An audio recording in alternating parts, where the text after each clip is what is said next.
வணக்கம் அகவொலி சொந்தங்களே, 21 நாள் மனமாற்ற பயணத்தில் 5ஆம் நாள் செயல்முறை பயிற்சிக்கு அன்புடன் வரவேற்கின்றோம்.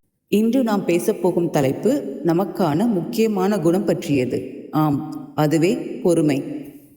வாழ்க்கையில் எதிர்கொள்ளும் சவால்களையும் நபர்களையும் பொறுமையோடு எதிர்நோக்கினால் நாம் நிலையற்ற அழுத்தத்திலிருந்து விடுபடுவோம். பொறுமை சிந்தனை, செயல் மற்றும் உறவுகளை வெளிப்படுத்த உதவும். பொறுமை என்பது இரக்கமும் புத்திசாலித்தனமும் இணைந்த ஒரு திறமை. விரைவான முடிவுகள் எப்போதும் சிறந்தது அல்ல. சில நேரங்களில் பொறுமையாக காத்திருந்து எடுக்கும் முடிவுகளும் வெற்றியை தரும். பொறுமை விவாதங்களின் அமைதியை கொடுக்கும். காத்திருப்பில் அடங்கியுள்ளது காலம் தந்த வெற்றி. பொறுமைதான் உண்மையான திறமை. பொறுமையை விட சிறந்த ஆயுதம் வேறொன்றுமில்லை. பொறுமைக்கு சிறந்த உதாரணம் விதை. விதை விதைத்தவுடன் மரமாவதில்லை. நேரம், பராமரிப்பு எனும் பொறுமை கனிகளை நமக்கு தரும். அதேபோல் மாற்றமும் நேரம் செயல்பாடுகளை கொண்டு முழு வெற்றியை தரும். பொறுமை என்பது சோம்பேறித்தனம் அல்ல, அது செயலில் பெரும் பங்கு கொண்ட ஒரு புத்திசாலித்தனம். வாங்க 5ஆம் நாள் பயிற்சிக்குள் செல்லலாம். தொந்தரவில்லாத சூழலில் இருக்கிறத உறுதி செஞ்சுக்கங்க. மெதுவாக கண்களை மூடுங்க. மெதுவாக மூச்சை உள்வாங்குங்க. 1 2 3 4 5. மெதுவாக மூச்சை வெளியில் விடுங்க. 1 2 3 4 5. Relax relax relax. மூச்சை உள்வாங்குங்க. 1 2 3 4 5. மெதுவாக மூச்சை வெளியே விடுங்க.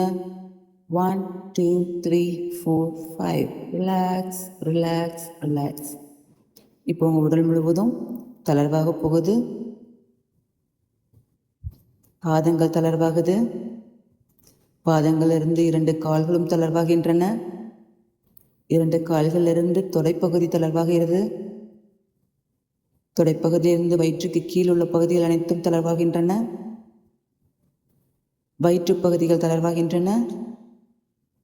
மார்பக பகுதிகள் தளர்வாகின்றன. கழுத்துக்கு கீழ் எல்லா பகுதிகளும் தளர்வாகின்றன. தலைப்பகுதி முழுவதும் தளர்வாகிறது.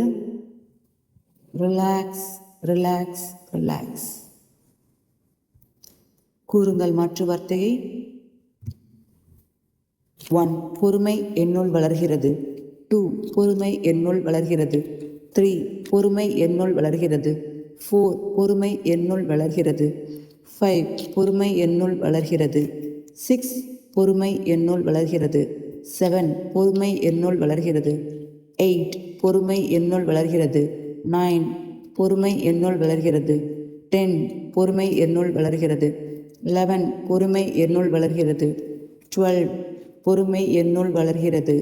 13 பொறுமை என்னுள் வளர்கிறது. 14 பொறுமை என்னுள் வளர்கிறது. 15 பொறுமை என்னுள் வளர்கிறது. 16 பொறுமை என்னுள் வளர்கிறது.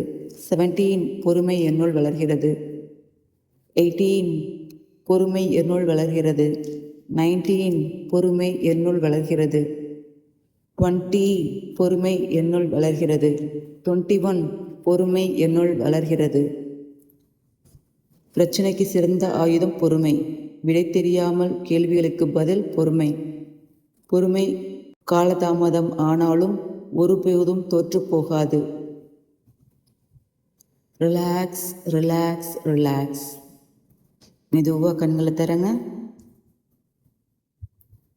மீண்டும் நாளை 7 மணிக்கு மனதை இலக்குவாக்கும் மறந்து விடுதல் எனும் தலைப்பில் சந்திப்போம். இன்று மட்டுமல்ல, இனி வரும் எல்லா நாட்களிலும் இணைந்திருப்போம் அகவொலியுடன். நன்றி.